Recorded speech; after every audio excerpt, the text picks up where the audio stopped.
Dear Esther, the morning after I was washed ashore, salt in my...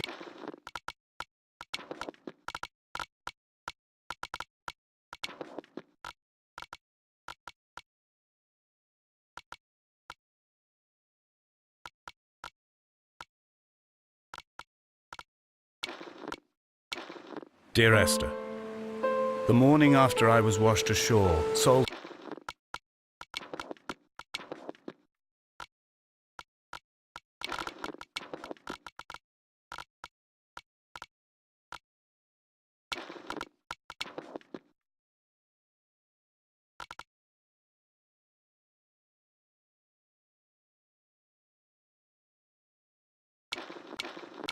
in my ears, sand in my mouth, and the waves always at my ankles, I felt as though everything had conspired to this one last shipwreck. I remembered nothing but water, stones in my belly and my shoes, threatening to drag me under to where only the most listless of creatures swim.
Donnelly reported the legend of the hermit, a holy man who sought solitude in its most pure form. Allegedly, he rode here from the mainland in a boat without a bottom, so all the creatures of the sea could rise at night to converse with him. How disappointed he must have been with their chatter. Perhaps now, when all that haunts the ocean is the rubbish dumped from the tankers, he'd find more peace. They say he threw his arms wide in a valley on the south side and the cliff opened up to provide him shelter. They say he died of fever 116 years later. The shepherds left gifts for him at the mouth of the cave, but Donnelly records they never claimed to have seen him. I have visited the cave and I have left my gifts, but like them, I appear to be an unworthy subject of his solitude.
There was once talk of a wind farm out here, away from the rage and the intolerance of the masses.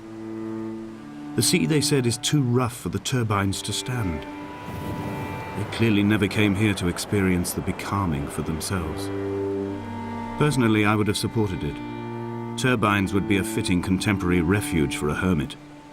The revolution and the permanence.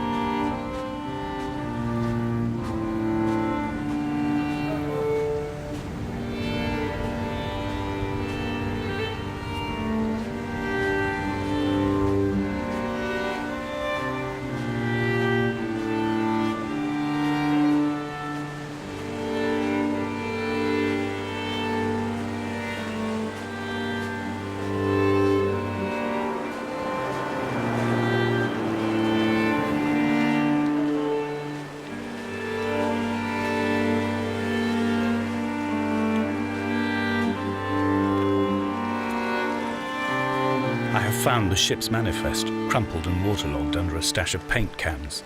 It tells me that along with this present cargo, there was a large quantity of antacid yogurt bound for the European market. It must have washed out to sea. God knows there are no longer gulls or goats here to eat it.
Donnelly's book had not been taken out from the library since 1974.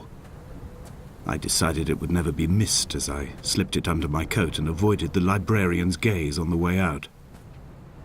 If the subject matter is obscure, the writer's literary style is even more so. It is not the text of a stable or trustworthy reporter. Perhaps it is fitting that my only companion in these last days should be a stolen book written by a dying man.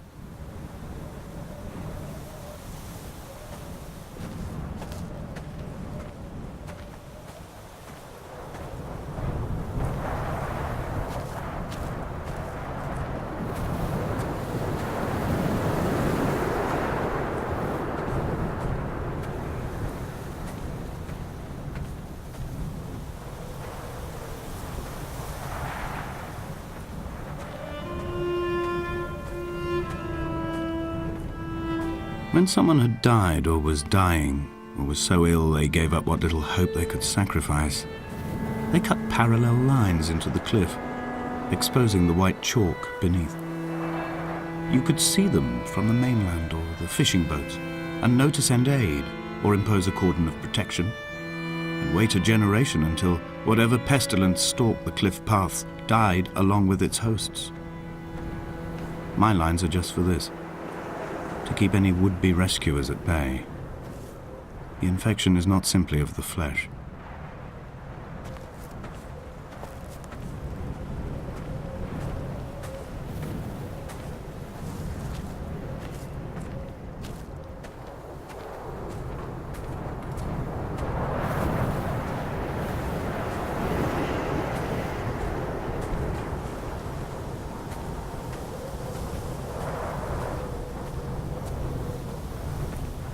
They were God-fearing people, those shepherds.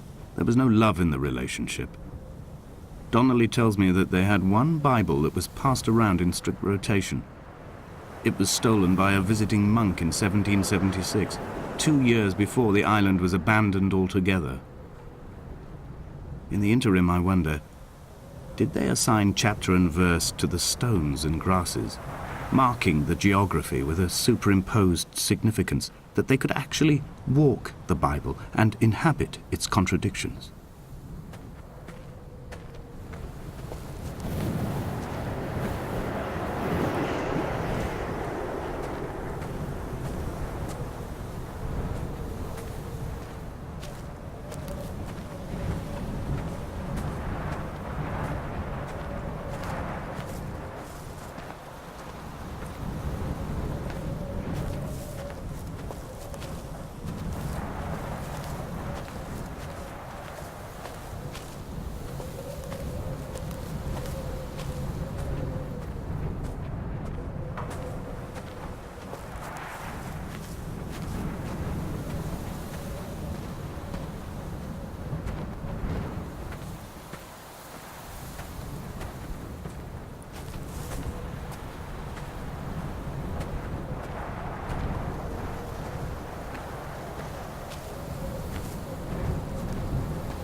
Dear Esther, I met Paul.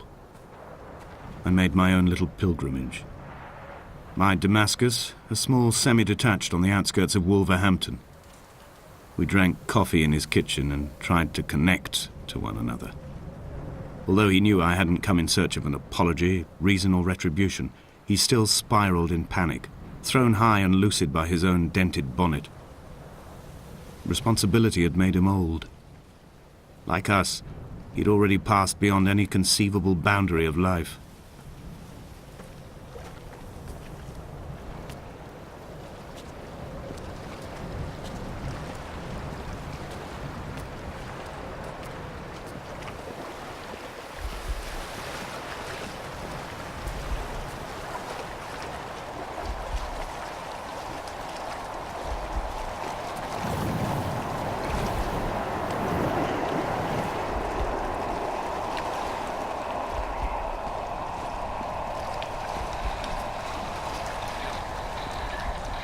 This hermit, this seer, this distant historian of bones and old bread, where did he vanish to?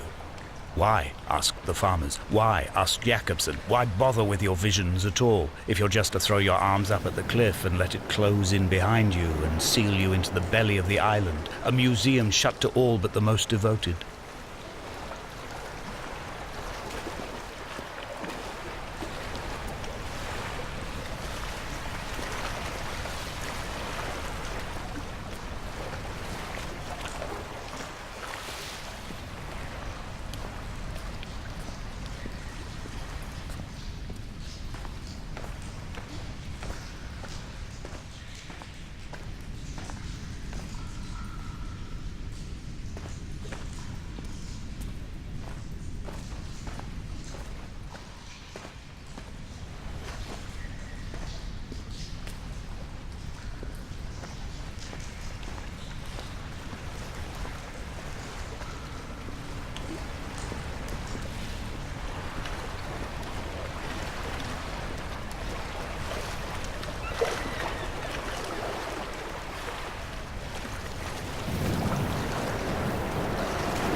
still maintains he wasn't drunk, but tired.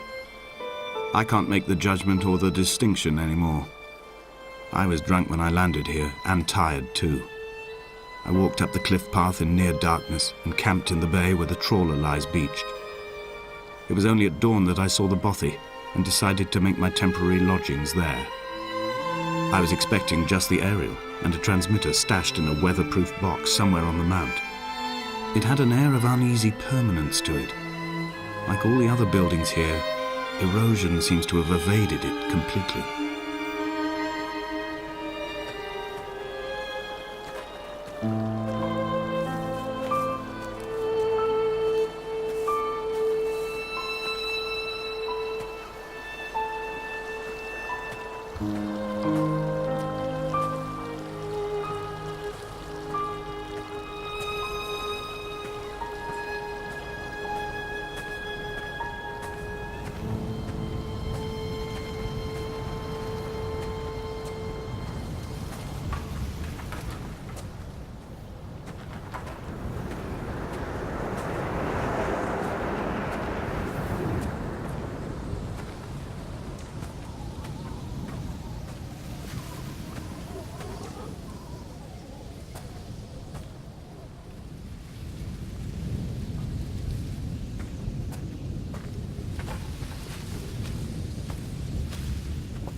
Dear Esther, I have now driven the stretch of the M5 between Exeter and Bristol over 21 times. But although I have all the reports and all the witnesses and have cross-referenced them within a millimetre using my ordnance survey maps, I simply cannot find the location. You'd think there would be marks to serve as some evidence. It's somewhere between the turn-off for Sanford and the welcome brake services, but although I can always see it in my rear-view mirror, I have as yet been unable to pull ashore.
There must be a hole in the bottom of the boat.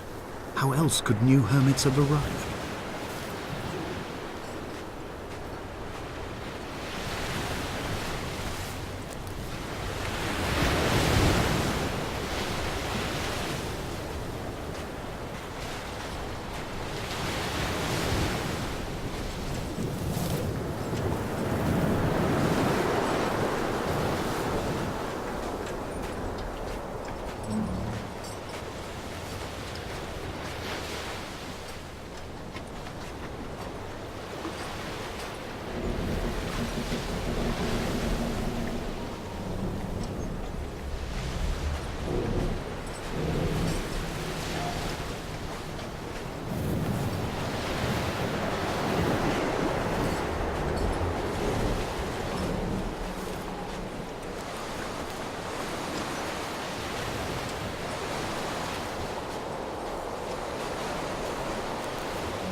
All night the boy has kept me lucid.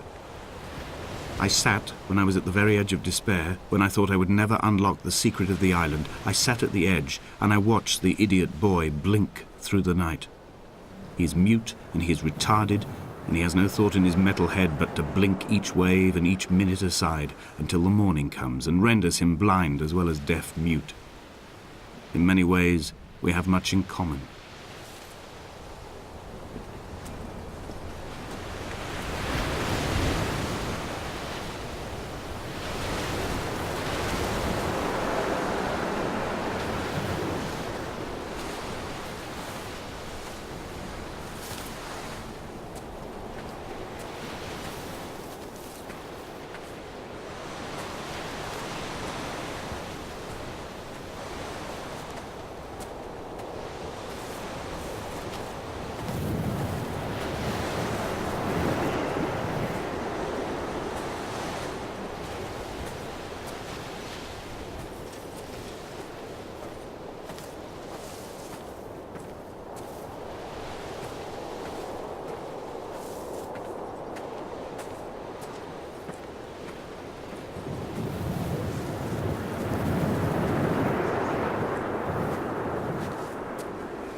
I had kidney stones and you visited me in the hospital.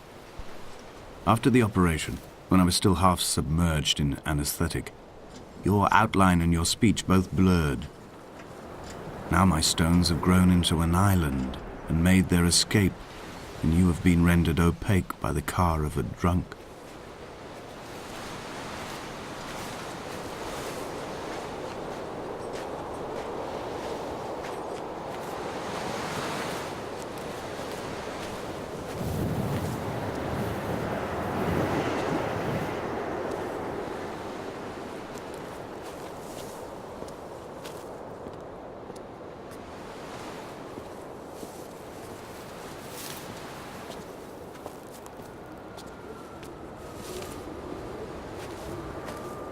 When I first looked into the shaft, I swear I felt the stones in my stomach shift in recognition.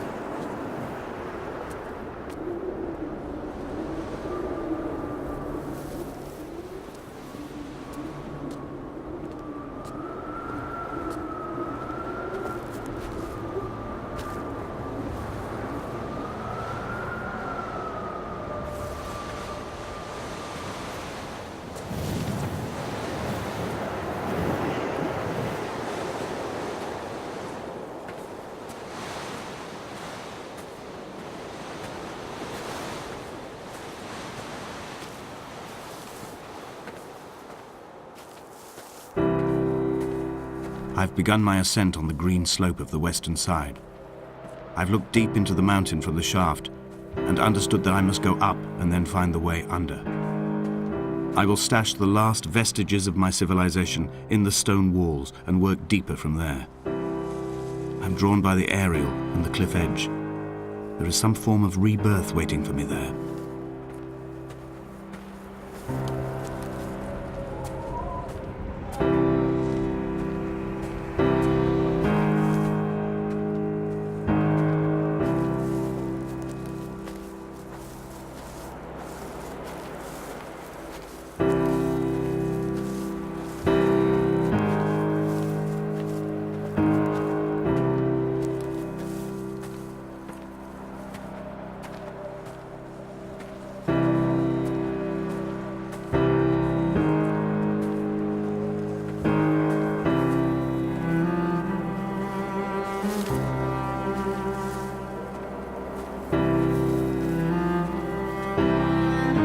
The bothy was constructed originally in the early 1700s.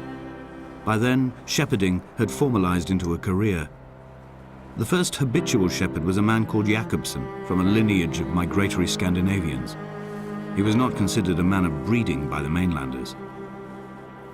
He came here every summer whilst building the bothy, hoping eventually that becoming a man of property would secure him a wife and a lineage. Donnelly records that it did not work. He caught some disease from his malcontented goats and died 2 years after completing it. There was no one to carve white lines into the cliff for him either.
Three cormorants seen at dusk.